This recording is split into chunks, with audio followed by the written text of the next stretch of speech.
أعوذ بالله من الشيطان الرجيم. بسم الله الرحمن الرحيم.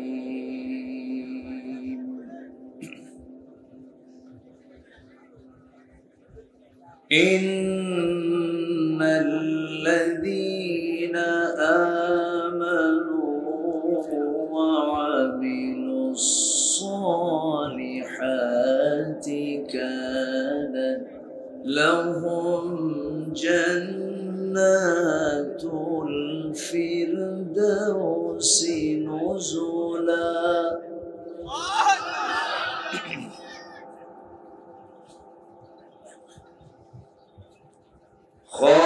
خالدين فيها لا يبغون عنها حولا.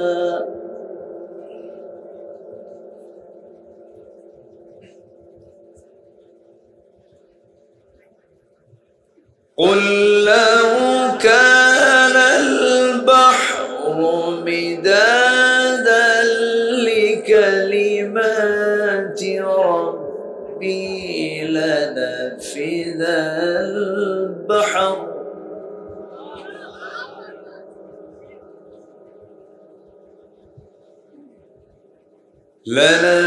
البحر قبل أن تنفذ كلمات ربي ولو جئنا بمثله مددا.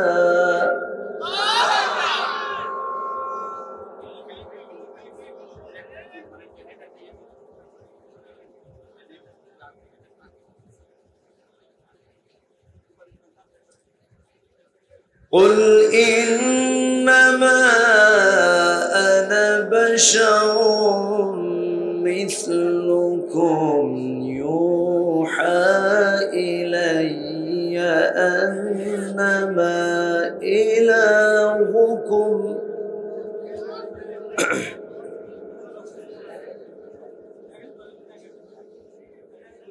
أنما إلهكم إله واحد.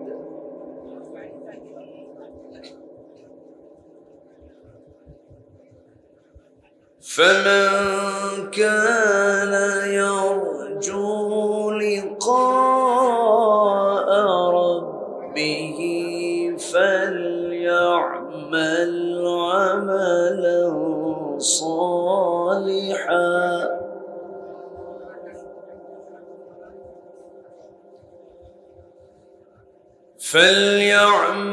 عملا صالحا ولا يشرك بعبادة ربه أحدا.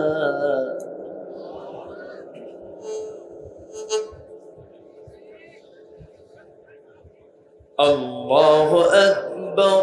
بسم الله الرحمن الرحيم.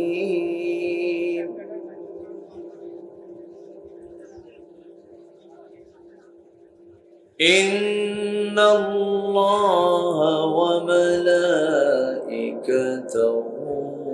يصلون على النبي. يا أيها الذين آمنوا صلوا عليه وسلموا تسليما. اللهم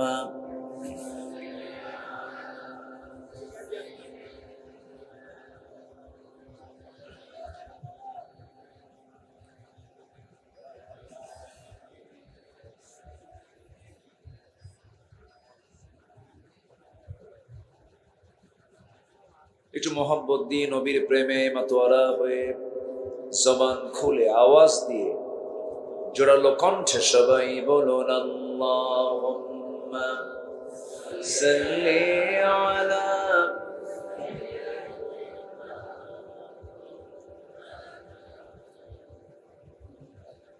ওয়া আলা আলি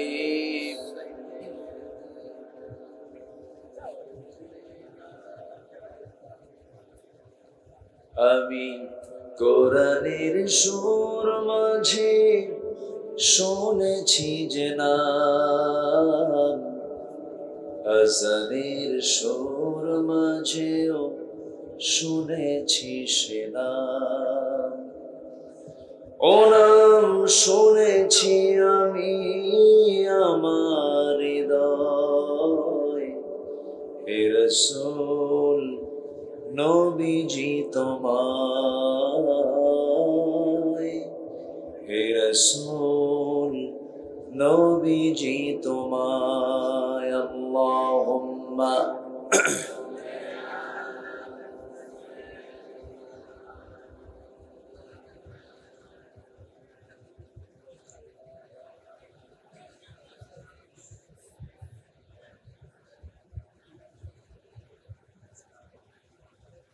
সবাই বলুন বালাগাল উলা বিকামালিহি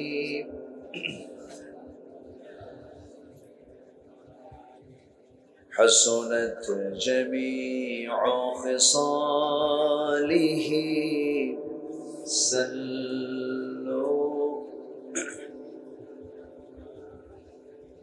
سراج الملة تمهي فخر دو عالم دلبار مولاه شريف الأنبياء نسخا كل أديان دغره بلغ العلا بكماله كشف التجى بجماله حسنت جميع خصاله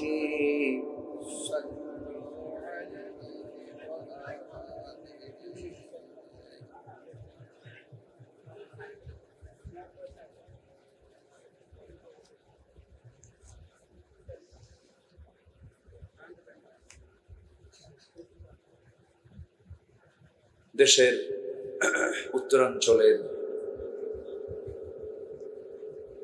পাবনা জেলার আটঘরিয়া উপজেলার কদিম বগদি গোরস্থান মাহফিল পরিচালনা কমিটি কর্তৃক আয়োজিত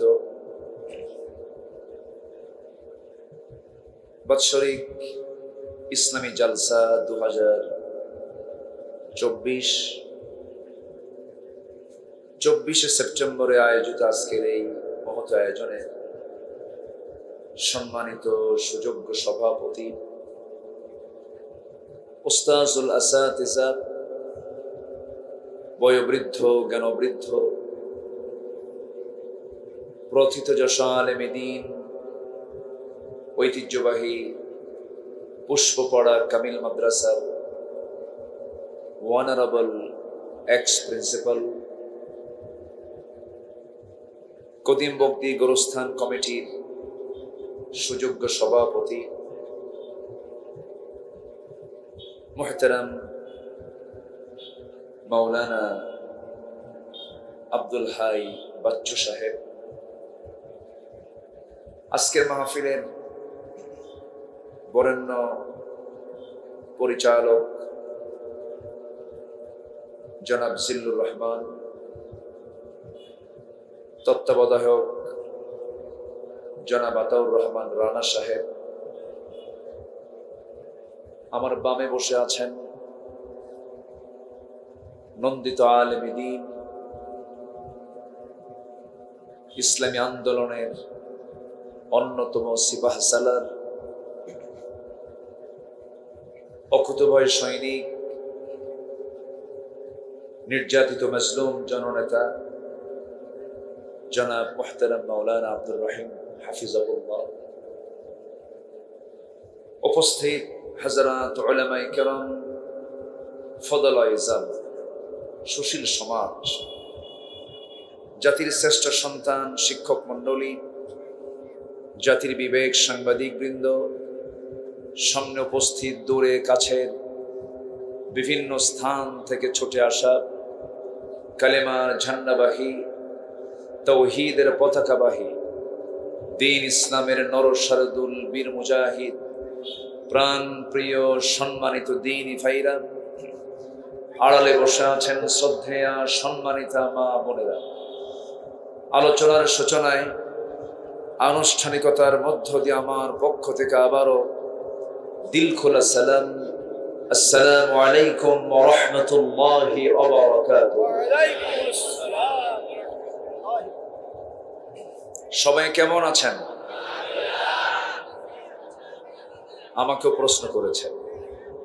আল্লাহ তাআলা আমাকে আপনার মতোই আপনার কাতারেই রেখেছেন, বলছি আলহামদুলিল্লাহ। আমি জেনারেটর কর্তৃপক্ষকে বলবো, এই মেশিনটা কি বন্ধ রাখা যায় না? কিন্তু ভোল্টেজ তো নাই, কিন্তু কথা বলছে এখন দুজন, মেশিনও কথা কয়, আমিও কথা কই, দুই আওয়াজে একটা সৌন্দর্যের পতন হয়ে যাচ্ছে, ঠিক তো কিছুই নাই। তো এই জন্য আমি চাচ্ছিলাম যে ওটাকে অফ রাখলেই ভালো হয়, আমার মনে হয় ঠিক হয়ে যাবে। আর মেশিনটা এখানে সেটিংটা এখানে করা ঠিক হয়নি, এটা দরকার ছিল কোনো একটা ওয়ালের পাশে দূরে, যেন শ্রোতা এবং বক্তার কানে যেন মেশিনের যেন কোনো আওয়াজ না আসে। এটা খুব গুরুত্বপূর্ণ লক্ষণীয় একটা দিক ছিল, এটা একটু খেয়াল করার, হ্যাঁ একটু খেয়াল করে আমার মনে হয়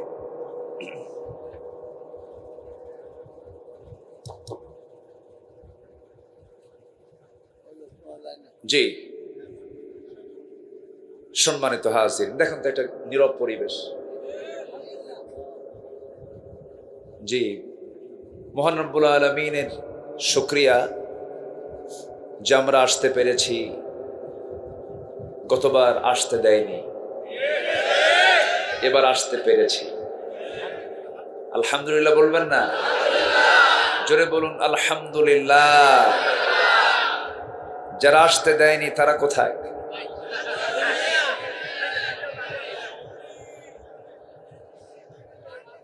সম্মানিত ভাই বন্ধুগণ, ফেরাউন বেঁচে ছিল 1600 বছর, আর আমার দেশের ফেরাউন বেঁচে ছিল 16 বছর।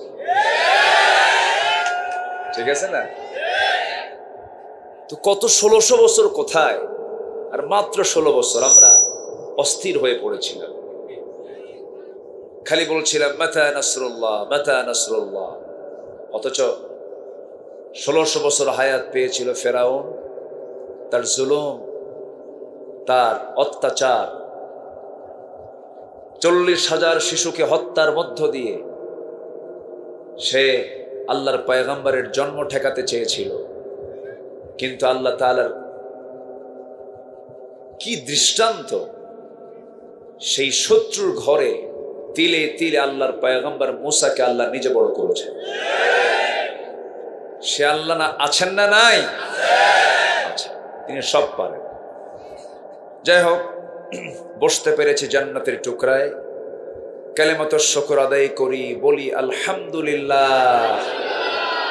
চিৎকার মেরে বলছি আল্লাহুম্মা ইন্নী আসআলুকা ওয়াত-তুকা ওয়াল-আফাফা ওয়াল-গিনা।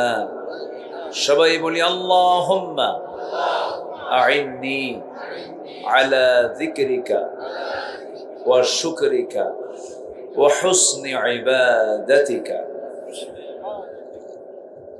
আমরা আল্লাহ তাআলার শুকর আদায় করে নিলাম।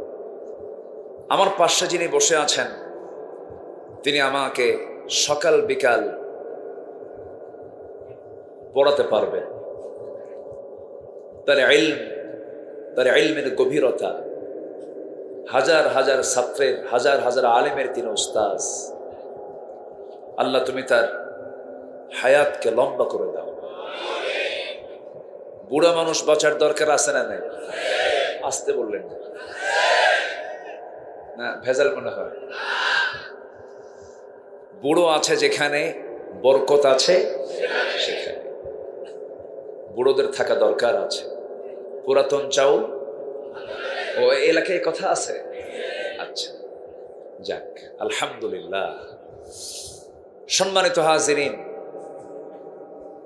আমি ঢাকা থেকে যখন আসছিলাম প্রচুর বৃষ্টি, যমুনা ব্রিজও বৃষ্টি, রোডে আসছি রোডেও বৃষ্টি। হঠাৎ করে আমি বোয়ালিয়া পার হয়ে দেখি মাটি শুকনা। তো ভাবলাম কি যে আছে নসিবে। আল্লাহকে বললাম, আল্লাহ কোরআন শোনার জন্য তুমি একটা ব্যবস্থা করে দাও। আল্লাহ আমাদের জন্য সহজ করে দিয়েছেন, বলি আলহামদুলিল্লাহ। সম্মানিত হাজিরিন, আমি আমার অভ্যাস অনুযায়ী কোরআনে কারীমের গুরুত্বপূর্ণ একটা সূরা, যে সূরাটার নাম আল্লাহ তাআলা দিয়েছেন সূরাতুল কাহাফ। সূরাতুল কাহাফ থেকে আমি শেষে 4টা আয়াতে কারিমা তেলাওয়াত করেছি। যদি কোনো বান্দা সূরাতুল কাহাফ প্রতি জুমাবারে পড়ে, এই দুনিয়া থেকে আসমান পর্যন্ত ওই বান্দার জন্য আল্লাহ তাআলা নূর দিয়ে মুনাফফার করে দেন, এবং বড় বড় ফিতনা থেকে, এমনকি দাজ্জালের ফিতনা থেকে আল্লাহ তাআলা তাকে রেহাই দিবেন, যে বান্দা এই সূরাতুল কাহাফের এই আমলটা করবে। সেই সূরাতুল কাহাফের আমি শেষ থেকে তেলাওয়াত করেছি। আমার অভ্যাস অনুযায়ী সেই তেলাওয়াতকৃত আয়াতকে সামনে রেখে কিছু কথা বলতে চাচ্ছি। ওয়ামা তাওফীকি ইল্লা বিল্লাহ আলাইহি তাওয়াক্কালতু ওয়া ইলাইহি উনীব। আসুন আমরা সোজা সে আয়াতের দিকে চলে যাচ্ছি। কথা বলা যাবে না তো, এখানে কথা বলে কে? হাত দিয়ে কাজ করে, কথা বলা যাবে না। জি, আমরা যেখানে বসে আছি এই জায়গার বরকত কি সবচেয়ে কম না সবচেয়ে বেশি? কিসের কারণে? আচ্ছা, এখানকার সম্মান কম না বেশি? এই মাহফিলের সৌন্দর্য যদি কেউ নষ্ট করে, তার শাস্তিও কম হবে না বেশি হবে? বেশি হবে। সৌন্দর্যের ব্যাঘাত করা যাবে না। মাহফিলের সৌন্দর্য রক্ষার দায়িত্ব একার না সবার? একার না সবার? শৃঙ্খলা রক্ষার জন্য 1 নম্বর শর্ত হচ্ছে, যে যেখানে আছেন নামাজে দাঁড়ালে যেমন, ইমামের পেছনে জামাতে নামাজে দাঁড়ালে যেমন আর পেছনে যাওয়ার উপায় নাই সালাম ফেরে না পর্যন্ত, ঠিক তেমনি কোরআনের আলোচনা যেখানে শুরু হবে এখান থেকে নড়ারও কোনো সুযোগ। এটা ইবাদত, কিন্তু এটা কি ইবাদত? ইবাদত মনে করে যে যেখানে আছেন সাহাবীদের মতো গুণ অর্জন করে। আমার রাসূল যখন কথা বলতেন সাহাবে কেরাম চুপ করে বসে থাকতেন। নড়াচড়া তো দূরের কথা, উড়ন্ত পাখি মাথার উপরে বসত, টের পেত না মানুষ না গাছ। পিন পতন নীরব হয়ে আমরা বসে থাকবো। জোরে বলি ইনশাআল্লাহ। কিসের সম্মানে? কোরআনের সম্মানে। কোরআন যারা মানে, কোরআন যারা পড়ে, কোরআন যারা শিখে, কোরআন যারা শিখায়, তারা হচ্ছে এই পৃথিবীর ভিতরে সবচাইতে শ্রেষ্ঠ বান্দা। আমার কথা না, নবীর কথা। নবীর কথা। খায়রুকুম মান তাআল্লামাল কুরআনা ওয়া আল্লামাহু। আলেম পাশে থাকলে একটু সুবিধা আছে, কোথাও কোনো গ্যাপ থাকলে এটা পূরণ হয়ে যায়। বলি আলহামদুলিল্লাহ। তাহলে এই কোরআনটা পৃথিবীর কোরআন না আসমানের কোরআন? আসমান থেকে নাজিল করেছেন কে? আসতে বলবেন না, তিনি কে নাজিল করেছেন? কোরআন তার নিজের পরিচয় একবার দিয়েছে না বারবার দিয়েছে? বারবার। যেখানে যাবেন আগে কোরআন সম্পর্কে আগে কোরআন ক্লিয়ার করেছে, আমি কে, আমার পরিচয়টা কি। আল্লাহ রাব্বুল আলামিন এক জায়গায় বলছেন সূরা বনী ইসরাঈল 9 নম্বর আয়াতে বলছেন, ইন্না হাযাল কুরআনা ইয়াহদি بالتي هي أقوم ويبشر المؤمنين الذين يعملون الصالحات أن لهم أجرا كبيرا কোরআন কার উপর নাযিল হয়েছে কোরআন তো জানিয়ে দিচ্ছে আলহামদুলিল্লাহিল্লাযী আনজালা আলা আবদিহিল কিতাব ওয়া লাম ইয়াজআল লাহু ইওয়াজা জোরে বলুন আল্লাহু আকবার কোন সময় নাজিল হয়েছে কোন মাসে নাজিল হয়েছে দিনে না রাতে সব বক্তব্য কোরআনে অস্পষ্ট না সুস্পষ্ট সুস্পষ্ট সব আল্লাহ ক্লিয়ার করেছেন এটা অস্পষ্ট কোনো কিতাব নয় কিতাবুম মুবিন সুস্পষ্ট একটি কিতাব যার মধ্যে সংসদ পরিচালনার পদ্ধতি আছে গণভবন চলবে কেমনে বঙ্গভবন চলবে কেমনে সচিবালয় চলবে কেমনে আইন বিভাগ চলবে কেমনে বিচার বিভাগ চলবে কেমনে ফৌজদারি দণ্ডবিধি সহ সকল বিধির উপস্থিতি কোরআনে আছে না নাই কিন্তু কোরআনকে এইরকম করে মানতে চায় না এমন মুসলিম নাম ধরে আমার দেশে আছে না নাই কোরআনকে মানতে চাই ধর্মীয় কিতাব কোরআন থাকবে মসজিদে কোরআন থাকবে মাদ্রাসায় কোরআন থাকবে খানকায় কোরআন থাকবে দরবারে কোরআন কেন পার্লামেন্টে আসবে এমন চেতনার আধুনিক ওরা আধুনিক মুসলিম বলে ওরা আবার কি মুসলিম বলে আধুনিক মুসলিম মডার্ন মুসলিম তাহলে ওদের চিন্তা হলো কোরআনটাকে তারা একটা নির্দিষ্ট গণ্ডিতে রাখতে চায় কোরআন কি এক জায়গায় না সব জায়গায় কোরআন ছাড়া যেখানেই চলবে সেখানেই অপূর্ণতা পেয়ে বসবে আর কোরআন যেখানে থাকবে সেখানেই পূর্ণতা চলে আসবে যেরকম সুবহানাল্লাহ কোরআন আছে যেখানে রহমত আছে সেখানে কোরআন নাই যেখানে গজব আছে সেখানে আমরা তো গজবের মধ্যেই ছিলাম 16 বছর কোরআন ছিল কোরআন ছিল আমাদেরকে কত কি বলা হলো আমরা নাকি পালাই আলেমরা কই পালায়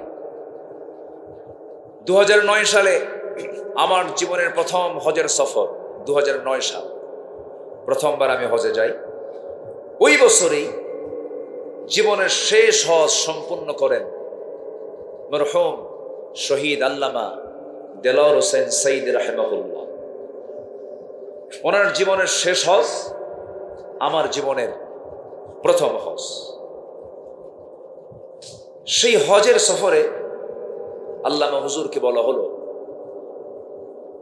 দেশের ট্রাইব্যুনাল গঠন হচ্ছে মামলা প্রস্তুত হচ্ছে তো আপনার তো না গেলেও চলবে আপনি এখানে নাগরিকত্ব পেয়ে যাবেন বহু দেশ আপনাকে চাবে আপনি যদি আশ্রয় চান রাজনৈতিক আশ্রয় নিতে পারবেন উনি বলে ফেললেন আমার দল আমার দ্বীনি ভাই আমার কর্মী কষ্টে থাকবে আর আমি আরামে থাকবো এটি কি হতে পারে আমি আমার দেশকে ছাড়বো না আমি আমার আত্মীয় স্বজনকে ছাড়বো না আমি আমার দলীয় কর্মীকে ছাড়বো না আমার নেতৃত্বকে আমি কখনো মাইনাস করতে পারবো না প্রয়োজনে শহীদ হয়ে যাব দেশ ছাড়বো না উনি বলেছেন পালাবো না আমি ফিরে এসেছেন আলিমরা পালায় পালায় কে হাসিনা পালায় পালাইছে না পালাইছে কিনা বলেন পালাইছে কিনা যারা ওই দল করেন নিজের বিবেককে প্রশ্ন করে দেখেন এই দুঃসময়ে আপনার নেতা কিন্তু আপনার নেত্রী কিন্তু ঠিকই মুরগির রান খাচ্ছে আপনার নেত্রী আপনাকে বিপদে ফেলে চলে গেছে কিন্তু ইসলামের নেতৃত্বে তা নাই ইসলামী নেতৃত্বের নেতাই বেশি বিপদে পড়ে কর্মীকে নেতা নিরাপদে রাখে। এটাই হচ্ছে বাতিল নেতৃত্ব এবং হক নেতৃত্বের তফাৎ। উহুদের ময়দানে আমার নবীজি কম মার খেয়েছেন না বেশি মার খেয়েছেন? নেতা মার খাইছে কম না বেশি? কষ্ট পাচ্ছেন নাকি আপনারা? হয়তো অনেকে ভাবছেন আপনি হুজুর ডিরেক্ট কথা বলছেন। এটা ডিরেক্ট না তো, এটা বাস্তব কথাই। 16টি বছর ধরে মঞ্চে যে পরিমাণ জুলুমগুলো করা হয়েছে, আমরা মঞ্চে উঠি, নেতাগুলো সব চেয়ার দখল করে কানে কানে বলে দিয়ে যায় হুজুর থানায় বলে আসছে। আগে থানার হুমকি দেখা, এরপরে বলে হুজুর এমন ওয়াজ করবেন, সে ওয়াজটা হবে হলো আকাশের আর কবরের। দুনিয়ার কোনো ওয়াজ করতে পারবে না, দুনিয়া আমরা দেখে নেব, দুনিয়া দেখবে ওরা, আর আমাদের ডিপার্টমেন্ট হলো আকাশ আর কি মাটি। এরকম করে করে জুলুম নির্যাতন করা হয়েছে। 2010 সালে আমার পাশে যিনি বসে আছেন, ওনারা তো জীবন্ত সাক্ষী, অনেক কিছু, তার অনেক কিছুর সাক্ষী তারা। 2010 সালের 10 এবং 11ই ফেব্রুয়ারি পাবনার মাটিতে আল্লামা সাইদ রাহিমাহুল্লাহর শেষ সফর। উনি ফেব্রুয়ারিতে মাহফিল করে গেলেন, 26শে জুন আমার সঙ্গে ঢাকায় তার শেষ কথা, শেষ সাক্ষাৎ। 30শে জুন তাকে গ্রেফতার করা হলো। 13টি বছর এই জাতিকে যদি তিনি কোরআনের আলোচনা উপহার দিতে পারতেন, জাতির চরিত্র আজকে কোথায় যেত?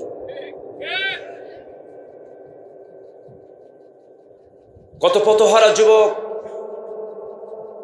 বা আমার অবদ্ধ সন্তান তার বক্তৃতা শুনে বাপমার অনুগত হয়েছে,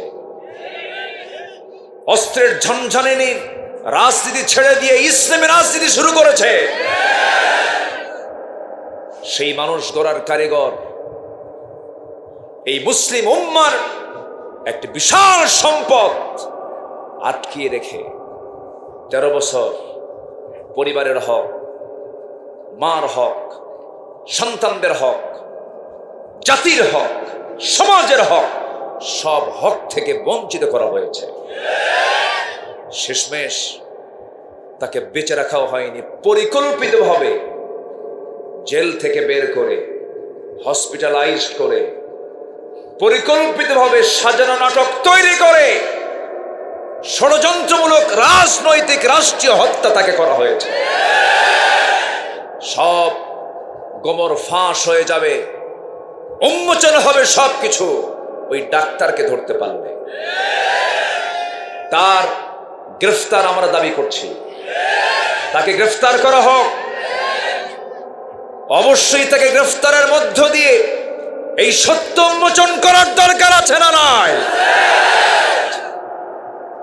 সম্মানিত ভাইয়েরা, অনেক কথা আছে, মঞ্চ উঠলেই আল্লামা সাইদির কথা বারবার মনে হয়। এই দেশে এক সময় ওয়াজ হতো রাত 1টার দিকে, ওয়াজ তো হতো না, হতো আওয়াজ। রাত 1টার দিকে আর ওয়াজ হয় হলো আওয়াজ, আলোচনা হয় না, হয় আলু ছানা, বাবার কাহিনী, দাদার কাহিনী, বিভিন্ন ওয়াজ টস কইরা, লাইলি মজনুর কাহিনী কইরা ঘন্টার পর ঘন্টা চলে যেত। সেটাকে সংস্কার করে আল্লামা সাইদি কোরআনের তাফসীর কেমন করে করতে হয় তার বাস্তব প্রমাণ তিনি দেখিয়েছেন এই বাংলাদেশে। বলি আলহামদুলিল্লাহ। আল্লাহ তুমি তার কবরটাকে জান্নাতের টুকরা বানিয়ে দাও, জোরে বলি আল্লাহুম্মা আমিন। 2010 সাল তার শেষ সফর। 11তে আল্লাহ তাআলা এই অধম, এই নগণ্য, যোগ্যতা নাই এই নগণ্য গোলামকে আমান ট্রাস্টে আল্লাহ তাআলা কবুল করলেন। আসলাম আপনাদের আমান ট্রাস্টে। 11 দারুল আমান ট্রাস্ট, 11, 2011, 12, 13, 14, 4 বছর, 3, 4, 12টা পর্বে। সকালে মহিলা সমাবেশ, 2 দিন রাতের মাহফিল। এই মাহফিলটা আল্লাহ তাআলা আমাকে দিয়ে করালেন। 14 সালের শেষের দিকে মাহফিলে হামলা করা হলো। একটা মাহফিলে অস্ত্রের ঝনঝনানি প্রকাশ হলো। আমাকে লক্ষ্য করে গুলিও ছোড়া হলো, শেষমেশ আমাকে হামলা করলো, মঞ্চে আগুন ধরাইয়া দিল। শেষে আমি শুনি 3 দিন পর আমি হলাম 1 নম্বর আসামি। কোথায় তারা? আজকে পাবনার সেই সন্ত্রাসীগুলো কোথায়? ঠিক কিনা? এই সমস্ত আচরণকে আল্লাহর ওলি করে না, সন্ত্রাসরা করে? কোথায় তারা? আল্লাহ নাই? আসতে বলবেন না, আল্লাহ আছেন না? নাই। কোরআন থেকে আমরা শুনবো কথা, কার গায়ে লাগলো এটা আমাদের দেখার তো কোনো বিষয় নয়। যার গায়ে লাগবে তার সমস্যা, ঠিক কিনা? কোরআন শুনে যদি কারো গায়ে লাগে তাহলে ভাবতে হবে ওর সমস্যা, কোরআনের সমস্যা নয়। কিন্তু ওদের কাছে মনে হয়েছে কোরআনেরই সমস্যা। এই জন্য তারা কোরআনকে অচল করতে চেয়েছিল। অচল করতে নিয়ে এমন অচল হয়েছে ওরা, খুঁজেও পাওয়া যাচ্ছে না, ঠিক কিনা? তবে আমাদেরকে ব্যক্তিগত মান উন্নয়ন করতে হবে। জাতিগত হিসাবে আমার দেশের মানুষ সত্য কথা বেশি বলে না, মিথ্যা কথা বেশি বলে। খুব ভালো চরিত্র না? ভালো চরিত্র। আমি মাঝে মাঝে বলি কি জানেন, কোন বান্দার যদি একটা আমল থাকে মিথ্যা কথা না বলা, ওর চাইতে দুনিয়ার শ্রেষ্ঠ পীর আর দ্বিতীয় জন হতে পারে না।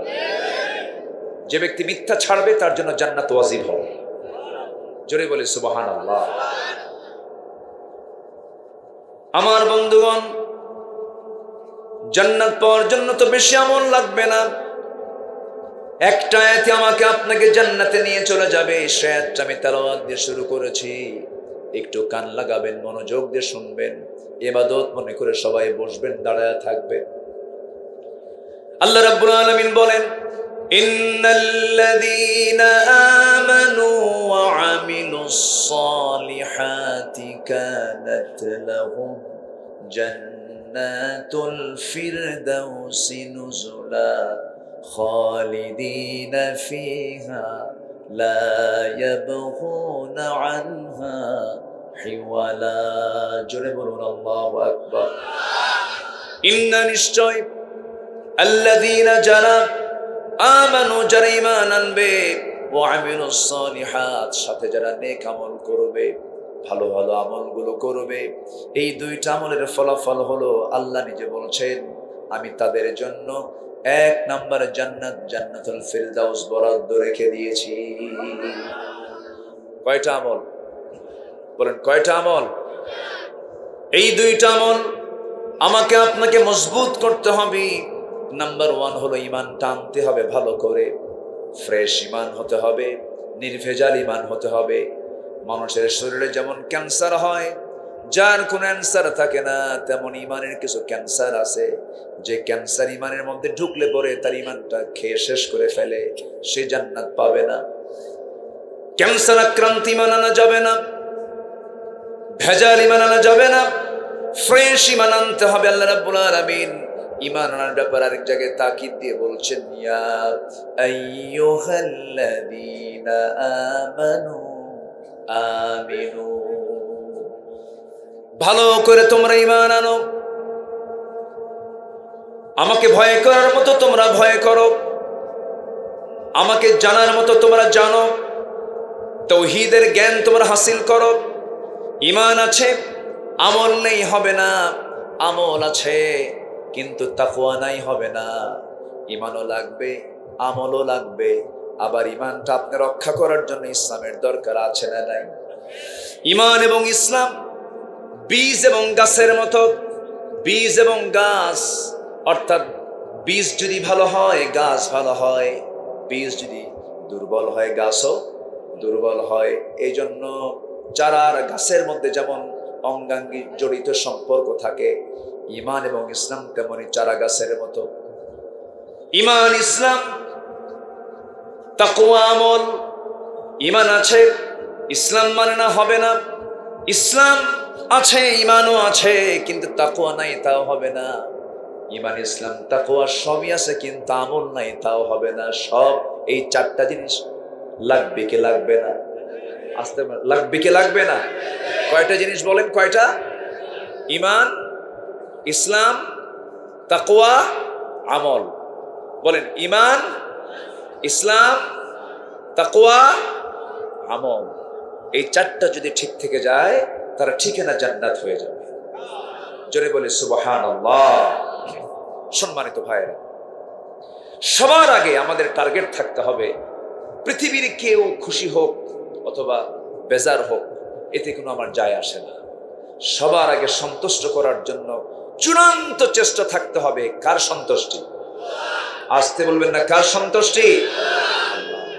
এই সন্তুষ্টি আল্লাহর অর্জনে চুল পরিমাণ অবহেলা করার সুযোগ। আল্লাহকে সন্তুষ্ট করার চেষ্টা করতে হবে সব সময়ের জন্য। আল্লাহ সবচেয়ে বেশি খুশি হন যখন বান্দা তার দিকে এগুতে থাকে। যেরকম সুবহানাল্লাহ। আল্লাহ নিজে বলছেন ওয়াল্লাযীনা জাহাদু ফীনা, যারা আমার পথে আসার জন্য চেষ্টা করে, লানাহদিয়ান্নাহুম, লামে তাকিদ, নুনে তাকিদ, লানাহদিয়ান্নাহুম সুবুলানা। সাবিলের বহুবচন হচ্ছে সুবুল। আমি তার জন্য এক রাস্তা না, যারা আমার পথে আসতে চায় আমি তার জন্য অসংখ্য রাস্তা বের করে দিই। তাহলে আমি চেষ্টা করব, আমাকে রাস্তা বের করে দিবেন তিনি কে? আসতে বলবেন না, তিনি কে? আল্লাহ। সম্মানিত ভাইয়েরা, রাসূলকে মারার জন্য রওনা দিয়েছিলেন একজন সাহাবী। ঈমান আনার আগে রাসূলকে হত্যা করে ফেলবেন, তার নাম হলো ওমর। তার নাম কি বলেন তো? নাম শুনছেন তো? বাড়ি কই? বলেন বাড়ি কোথায়? কেউ তো কন্যা। অনেকদিন আগে এক মাহফিলে বললাম, ওমর চেনেন কে? ওমরে ফারুক কে কে চেনেন? সামনে থেকে এক ছেলে দাঁড় হয়ে বলে, হুজুর আমি চিনি। কে? আমাদের বাড়ির দোতলায় ভাড়া থাকে। বুঝলেন তো? এই ওমর সেই ওমর না, যে ওমর রাসূলকে মারার জন্য গেছেন। খাত্তাবের ছেলে উমর ইবনুল খাত্তাব রাদিয়াল্লাহু তাআলা রাসূলকে মারার জন্য রওনা দিয়েছেন। মেরেই ফেলবেন রাসূলকে। কেন? বাপ দাদার ধর্মে চুনকারি মেরেছে, ধর্মীয় অনুভূতিতে আঘাত এনেছে, মেরে ফেলবে, এই চিন্তা নিয়ে রওনা হয়ে গেছে। কিন্তু মাঝপথে আটকে গেলেন কোনো কিছুর কাছে না। কিসের কাছে? বলেন বলেন বলেন বলেন, কিসের কাছে? তাহলে কোরআন যদি কাউকে একবার নিয়ে নেয়, কোরআন হেদায়েত যদি কারো কপালে জোটে, পৃথিবীর কোনো মানুষ তাকে পথভ্রষ্ট করতে পারে? রাসূলকে মারার জন্য যে লোকটা যায়, বলেন তো সে লোকটাকে আগে ভালো ছিল? কি দুঃসাহসী! রাসূলকে মারার জন্য রওনা দিয়েছেন তিনি। কিন্তু কোন গোপন টেলিযন্ত্রের মধ্য দিয়ে তাকে জানান দিয়ে দেওয়া হলো, যখন তার সামনে যখন কোরআন খচিত আয়াতটা যখন চলে এলো, কোরআন আয়াত সূরা তাহা যখন তিনি পড়লেন, সূরা তাহা পড়ার সঙ্গে সঙ্গে তার দিলটা এত নরম হয়ে গেল। খিয়ারুকুম ফিল জাহিলিয়া খিয়ারুকুম ফিল ইসলাম। জাহেলি যুগেও যারা শ্রেষ্ঠ, ইসলামী যুগেও তারা শ্রেষ্ঠ। এই ওমরে ফারুক কিন্তু জাহেলি যুগে কোন জেনার কাছে, সাইয়েদনা ওমরে ফারুক রাদিয়াল্লাহু তাআলা আনহু কালিমা রমিয় সুদা পান করতে বাধ্য হলেন। কেন? কোরআন তাকে পরিবর্তন করে দিয়েছে। তিনি উল্টান হয়ে ফেরত চলে আসলেন কোরআনের দিকে। তিনি মনে মনে চিন্তা করছেন, কি আমি কিতাবটা পড়লাম, তাহা মা আনজালনা আলাইকাল কুরআনা লিতাশকা। এত সুন্দর মিল, এত সুন্দর ছন্দ, এটা তো মানব রচিত কোনো মতবাদ হতে পারে না। সঙ্গে সঙ্গে ওমর ফারুক রাদিয়াল্লাহু তাআলা আনহু রাসূলকে মারার জন্য যখন তিনি নিয়ত করেছেন, নিয়তটা পাল্টায় গেছে। আবু বকর সিদ্দিক রাদিয়াল্লাহু আনহু বলছেন, হুজুর খাত্তাবের ছেলে ওমরের মেজাজ আমি জানি, আমরা প্রস্তুতি নিচ্ছি, মেরে ফেলবো। রাসূল বলছেন, না রে আবু বকর, আমার মনে হয় ওমরের দিলটা ইসলামের জন্য কবুল হয়ে গেছে। দোয়া করেছেন মুহাম্মদ সাল্লাল্লাহু। দাওয়াতি কাজ করতে গেলে দোয়ার দরকার আছে না নাই? যে লোকটাকে আপনি দাওয়াত দেবেন সেই লোকটার জন্য দোয়া করা দরকার। আমরা এখন একটা পরিবেশ পেয়েছি, এখন সবচেয়ে বড় কাজ হলো দাওয়াতি কাজ করা। আমার ভাইকে জাহান্নাম থেকে বাঁচানো যায় কেমনে? এখন বই বের করলে সমস্যা নেই, এমন একটা সময় গেছে কোরআন বের করলে জঙ্গি বলে আখ্যা দিয়েছে তারা। হাদিসের বই বের করতে দেয়নি, কোরআন বের করতে দেয়নি। বুখারীর কিতাবকে তারা জঙ্গির কিতাব বলে আখ্যা দিয়েছে। এত বড় জুলুম শাহী চেপেছিল আমাদের এই জাতির ঘাড়ে। সম্মানিত ভাইয়েরা, একটু আমরা শ্বাস নিতে পারছি, আবার ভাববো না যে আমরা বিজয় পেয়েছি। না, বিজয় সেই দিনই হবে যেদিন এদেশের আকাশে কালিমার পতাকা বিজয়ী বেশি উড্ডীন হবে।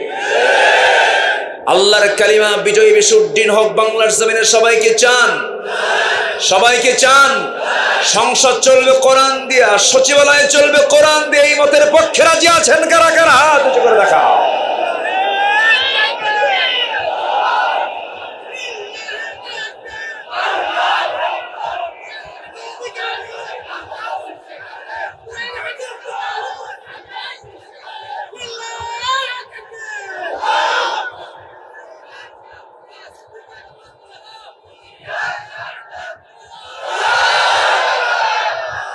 হাত নামান। এ কি সাবধান, ওরা নাই তো। স্লোগান পাল্টাতে হবে। কি সাবধান আছে নাকি? সাবধান কই থাকলে তো সাবধান হবে। ওরা আছে, সাবধান কি হবে? থাকুক, ওদেরকে আমরা দাওয়াত দেবো এখন। ঠিক আছে না? বুকে টেনে নেবো আমরা। আসো, তাআলাউ ইলা কালিমাতিন সাওয়াইন বাইনানা ওয়া বাইনাকুম। আসো।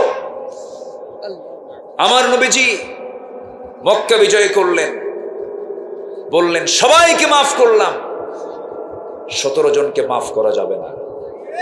আমার দেশেও এরকম কিছু তালিকা আছে, মাফ হবে না। ঠিক কিনা? মাফ হবে না। আত্মস্বীকৃত নাস্তিক আছে না নাই? সাথে রাসূল আছে না নাই? আছে না নাই? ওদের মাফ করলেও গুনাহ হবে। ওদের মাফ করা যাবে, মাফ করার ইখতিয়ার আমাদের। মাফ হবে না ওদের।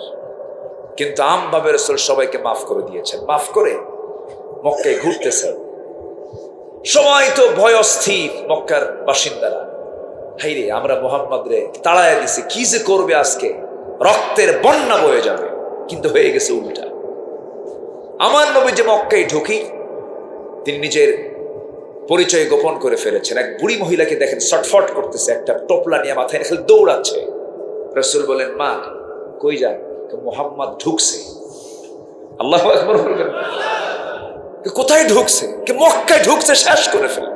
তাই তো আপনার তো নিতে কষ্ট হচ্ছে, টোপলাটা আমারে দেন, নাও তাড়াতাড়ি নিয়ে চলো, মুহাম্মদ থেকে বাঁচতে হবে। দেখেন কি অপপ্রচার চালাইছিল মক্কার কুরাইশরা। কি কথা কি বোঝা গেল? মানে মক্কার কুরাইশদের অপপ্রচারটা এত তুঙ্গে ছিল যে সবাই সন্দেহ করছে মুহাম্মদ বুঝি সব শেষ করে ফেলবে। আমার নবীজি বুড়ির গন্তব্যের একদম চূড়ান্ত জায়গায় পৌঁছে গিয়ে টোপলাটা রেখে বললেন, মা এখন আমি চলি। চট করে তাকে হাতটা চেপে ধরে টেনে ধরে বলতেছেন, না আমি তোমাকে যেতে দেবো না। মক্কায় তো এরকম ভালো মানুষ খুঁজে পাওয়া মুশকিল, তোমার পরিচয়টা কি? আমার রাসূল বলছেন, মা ওই যে মক্কা থেকে এত দূর পর্যন্ত আপনি যার ভয়ে আতঙ্কিত হয়ে এত দূর পর্যন্ত চলে আসছেন, সেই আতঙ্কিত নামটাই আমি মুহাম্মদ সাল্লাল্লাহু আলাইহি ওয়াসাল্লাম। বুড়ি মহিলা কান দিয়ে আর বলে, ও আমার কওমের লোকেরা, তোমরা কাকে ভয় পেয়েছ? এ তো জগৎধন্য মানুষ, সে তো মানব সেবার জন্য প্রস্তুত। আমরা তার সেবা নেওয়ার জন্য প্রস্তুত নই। আমরা পড়লাম লা ইলাহা ইল্লাল্লাহ। আমার নবীজি ব্যবহার দিয়ে পৃথিবী জয় করেছেন। আমরা মাফ করে দেব, কিন্তু মাফ হবে না। আমি কইছি না মাফ হবে না, কিছু মাফ হবে না। আর কিছু মাফ করার জন্য ওয়াল কাযিমিনাল গায়য ওয়াল আফিনা আনিন নাস আল্লাহু ইউহিব্বুল মুহসিনিন। আল্লাহ তাআলা নিজেও বলেছেন, মাফ করে দাও। তুমি মাফ করবে, আল্লাহ তোমাকে মাফ করে দিবেন। আমরা কালেমার দাওয়াত দেব, এখন কম করো না, বেশি করে। গ্রামে গ্রামে তালিকা করব, কাকে কাকে দাওয়াত দেওয়া দরকার, কাকে কাকে নতুন করে কালেমা পড়ার দরকার। ঠিক কিনা বলেন? আগে তো কালেমা ছিল একরকম, ওদের কালেমা ভিন্ন ছিল। তো মঞ্চ উঠেই বলতো আমি স্মরণ করছি কি, আল্লাহর নাম তো নাই। সেই নেতার ভাস্কর্যগুলো প্রত্যেকটা মোড়ে মোড়ে লাগানো ছিল। শত শত কোটি টাকা খরচ করে এই মুরালগুলো, এই ভাস্কর্যগুলো বানানো হয়েছে। বাপের টাকা না জনগণের টাকা?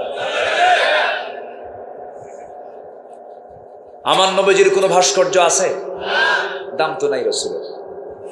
আজ থেকে আছে না নাই? আমার নবীজির একটা ছবি কি আছে দুনিয়াতে কোথাও? দাম কমছে?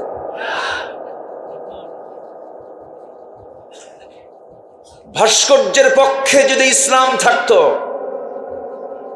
মূর্তি টাঙানো, মূর্তি উঠানো, মূর্তি লাগানোর পক্ষে যদি ইসলাম থাকতো, অন্তত একটা নবীর মূর্তি দুনিয়াতে থাকতো। আছে? আর কি এক্সাম্পল নেবেন আপনি? কি উদাহরণ নেবেন আপনি? সেই ভাস্কর্য ভাঙতেছে পরের দিন 6 আগস্ট। একদম মাথায় চড়ছে একজন, মাথায় একদম মাথার উপর সরে ভাঙছে। প্রশ্ন করছে ডক্টর ইউনূসকে যে আপনার দেশে এরকম করে একজন সম্মানিত ব্যক্তির ভাস্কর্য ভাঙতেছে, মাথা ভাঙতেছে, আপনার প্রতিক্রিয়া কি? এই প্রশ্ন আমারে করেন কেন? ওনার মেয়েরা করেন, তার বেটিরা করেন। এই পরিস্থিতির জন্য আমরা দায়ী নয়, তার মেয়েটাই দায়ী। কথা ক্লিয়ার? কথা ক্লিয়ার? আমরা কথায় বিশ্বাসী হব না, আমরা কাজে বিশ্বাসী হব। জোরে বলি ইনশাআল্লাহ। 16 বছর শুধু শুনেছি কথা, কিন্তু কাজ পাইনি। এখন টের পাচ্ছি, এখন তো মিডিয়া সব ওপেন করে দিচ্ছে। কাজ কি পাইছি জাতি বুঝে গেছে। এমন সংসার, 18 লক্ষ কোটি টাকা ঋণ, এমন সংসার থুয়ে গেছে। কত লক্ষ কোটি টাকা? তার মধ্যে থেকে আবার নিজেরাই নিয়ে গেছে হলো 11 লক্ষ কোটি টাকা। দেশপ্রেমিক, হ্যাঁ, দেশপ্রেমিকের লক্ষণ এগুলো। শুধু পুকুর চুরি নয়, এরা সাগর চুরি করেছে। ঠিক কিনা? এরা সাগর চুরি করেছে। আমার বন্ধুগণ, আমি কি শেষ করে দেব নাকি? ওই যে কিছু পাগড়ি বাচ্চারা, ও শিক্ষকের ডাক পড়ে গেছে, সাইক্লোন হলেও থাকবে না। যদি এখানে ঝড়ও শুরু হয়, যত কিছুই বলেন আপনি, থাকবে না। শিক্ষক যেখানে, ছাত্র, এটাই তো নেতৃত্ব, এটাই হচ্ছে জামাত। আল্লাহু আকবার, যেখানে আল্লাহু আকবার। ইমাম আছে যেখানে, মুসল্লি আছে, ওদের ফজরে উঠতে হবে। তার আগে যদি হাফেজ হয়, তাকে একটা সবক দিতে হবে, নতুন সবক মুখস্থ করতে হবে। কত সুন্দর সিস্টেম। আল্লাহ তুমি এদেরকে বড় আলেম বানাও। আবার ইনি আবার কোথায় কোন হাফিজে মাদ্রাসার ছাত্র, ওদের পিছন দিয়ে যাচ্ছে, যে উনি আবার চান্স নিছে, এই চান্স আমি চাই। বসেন বসেন। আমি কোন সূরা থেকে কথা শুরু করেছি বলেন তো, মনে আছে আপনাদের? কাহাফ মানে হলো গুহা। কাহাফ মানে কি বলেন? গুহা। আসহাবুল কাহাফ, আন্না আসহাবাল কাহাফি ওয়ার রাকিমি কানু মিন আয়াতিনা আজাবা। আল্লাহু আকবার। মুহাজির ছিলেন, হিজরত করে দেশ ছেড়েছিলেন জালিম বাদশার অত্যাচার থেকে বাঁচার জন্য। আল্লাহ তাআলা তাদের এই হিজরতকে কবুল করলেন। এখন পর্যন্ত ঘুমায় তারা ওই গুহার মধ্যে, কিয়ামত পর্যন্ত ঘুমাবে। আল্লাহ তাদের পাহারা দিচ্ছে। মুহাজিদের সাহায্যকারী কে? আসতে বলবেন, তিনি কে? আল্লাহ। আমার বন্ধুগণ, 2টা আমল আমরা করব, জান্নাত বুঝে নেব আল্লাহর কাছ থেকে। কিন্তু 2টা আমলের মধ্যে গোটা জীবনের সমস্ত আমল জড়িত। ঈমান তেমন একটা বিষয়ের নাম, ঈমানটা কখন চিন্তাই হয়ে যায়, বান্দা নিজেও টের পায় না। আমার দেশে এমন লোক আছে, আমার দেশে খুঁজে পাওয়া যাবে, নামই হলো ঈমান আলী। আছে না? নাম কি? ঈমান আলী। মুহাম্মদ ঈমান আলী। দেখেন কতগুলো নাম। মুহাম্মদ একটা নাম, ঈমান আবার আলী। মুহাম্মদ ঈমান আলী, এত সুন্দর নাম, কিন্তু ফজর পড়ে না, নাম রাখছে ঈমান আলী মুহাম্মদ। বাবা অনেক শখ করে নাম ঈমান আলী রাখছে, কিন্তু নামাজ পড়ে না। ফজর নাম হলো রমজান আলী, দুপুরবেলা ভাত খায়। নাম কি? রমজান আলী। নাম হলো বাদশা মিয়া, ভিক্ষা করে। নাম বাদশা মিয়া, কি করে? নাম হলো খোকা মিয়া, বয়স 80 বছর, বুড়া হয়ে গেছে। বুড়া মিয়া না হয় তার নাম কি হয়েছে? খোকা। নাম হলো আতর আলী, পকেটে গাজার গন্ধ। নাম কি? আতর আলী। এই নাম দিয়ে জান্নাত পাওয়া যাবে না, গুণ দিয়ে জান্নাত পেতে হবে। ঈমান এনেছি বললেই শুধু হবে না। আল্লাহ রাব্বুল আলামিন বলেছেন, আহাসিবান নাস আইয়ুতরাকু আইয়াকুলু আমান্না ওয়া হুম লা ইফতানুন। মানুষের কি ধারণা, ঈমান এনেছি আর আমি তাকে পরীক্ষা ছাড়া এমনি ছেড়ে দেব? না না, অবশ্যই তাকে পরীক্ষা করা হবে। এই পৃথিবীতে সবচেয়ে বেশি পরীক্ষা দিয়েছেন আল্লাহর নবীরা।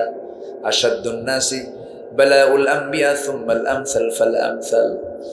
এই দুনিয়াতে যত বালা মুসিবত এসেছে, সবচেয়ে বেশি বালা মুসিবতের সম্মুখীন হয়েছেন হলো আল্লাহর নবীরা।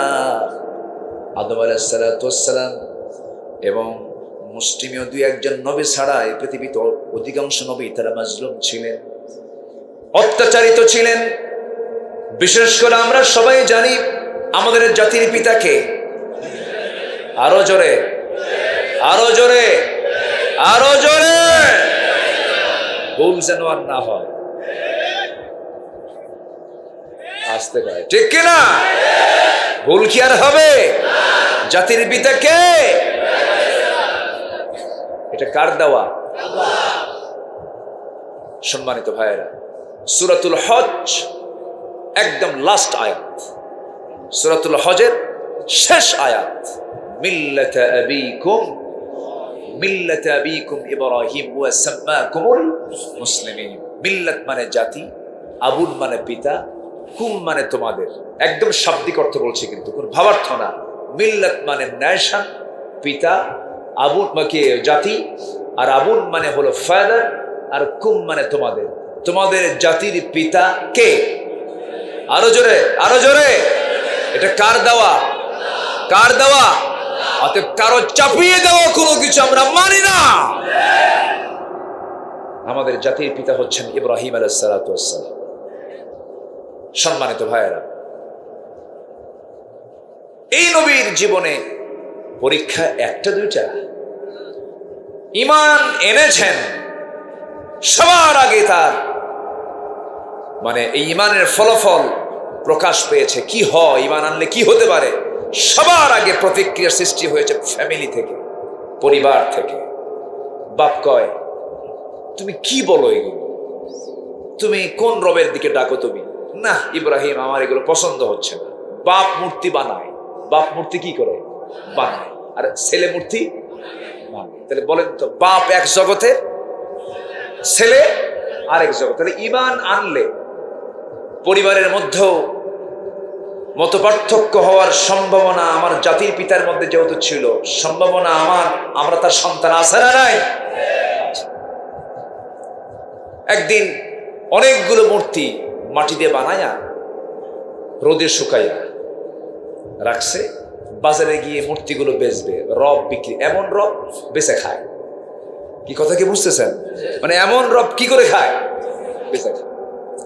তো মূর্তিগুলো বানায়া বলল, বাবা এই ঝুড়িতে করে তুমি নিয়ে আসো, তোমার গায়ে শক্তি বেশি, বাজারে বিক্রি করো। ইব্রাহিম আলাইহিস সালাতু ওয়াস সালাম মূর্তিগুলো ঝুড়িতে নিলেন। রাগ এমন উঠছে ওনার, মানে রাগ আর সহ্য করতে পারেন। সবগুলো মূর্তির মাথা ভাঙছে, মটকা ভাঙছে। মটকা ভেঙে ঝুড়িতে করে নিয়ে চলে গেছে বাবার সামনে, নিয়ে রাখছে। দেখে যে একটার মাথাও ঠিক নাই। বাপ বলে, বাজান এগুলো কোনো কাজ হলো? সবগুলো মূর্তির মাথা ভাঙছ, আমি মূর্তিগুলো বিক্রি করবো কেমন? আব্বা আমার কোনো দোষ নেই। কেন? ঝুড়ি যখন মাথায় নিলাম দেখি ওদের মধ্যে গৃহযুদ্ধ শুরু হলো। কি যুদ্ধ? গৃহযুদ্ধ। আমি বললাম থাম। এই থাম থাম করতে করতে নিচে নামাতেই সব শেষ। এখন বাপ মনে মনে চিন্তা করে, গ্রামার তো খাটালি, আমি তো আর এই জবাব দিতে গেলে আমি হেরে যাব। যদি বাপ জবাব দেয় ওরা মারামারি করার যোগ্যতা আছে? ওদের নড়চড়া, ওরা কথা বলতে পারে না, মারামারি করতে পারে না, ওরা কেমনে মারামারি করলো? তো আমি যদি এই কথা বলি তাহলে তো পাল্টা জবাব আমার ছেলের কাছে আছে। কিচ্ছু বললো না, কোনো জবাব নেই। সন্তান এই কাজ করে বুঝায় দিচ্ছে বাবা এটা জড়, শক্তিহীন, নিষ্প্রাণ, যার কিচ্ছু নাই, সে আমার রব হতে পারে না।